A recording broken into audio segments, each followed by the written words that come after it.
Au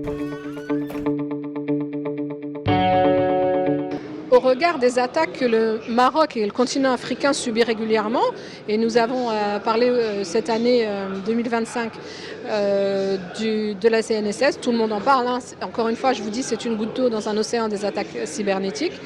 Au regard de ces attaques, j'aurais une recommandation principale à faire. Les compétences africaines et marocaines se démarquent auprès des pays occidentaux et des grands producteurs de logiciels par leurs compétences, par leur expertise.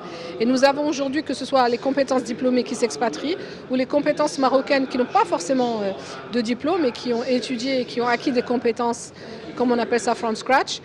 Ces gens-là ont réussi à défier les plus grands systèmes au monde. Le continent africain, les compétences africaines réussissent à défier les plus grandes compétences, les plus grands systèmes de sécurité du monde.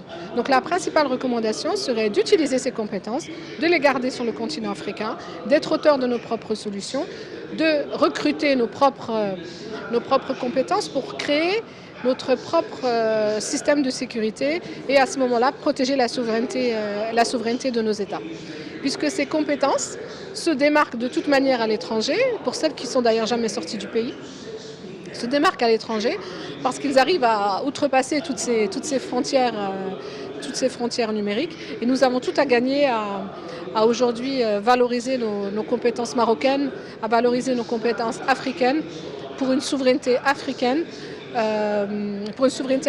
il y a un exemple à donner qui est assez marquant et que peut-être que l'opinion publique ne connaît pas vraiment, c'est le fait que par exemple l'Union africaine, à Addis Abeba, le bâtiment de l'Union africaine qui a été offert par la Chine a malheureusement été également cible d'attaques cybernétiques, c'est-à-dire qu'aujourd'hui ce cadeau, pour ne pas dire un mot qui pourrait être retenu contre moi, mais ce cadeau de la Chine aujourd'hui est un cadeau à double sens, puisque derrière la Chine est informée également de tout ce qui s'y passe et toute la documentation qui traverse par le réseau des bâtiments de l'Union africaine.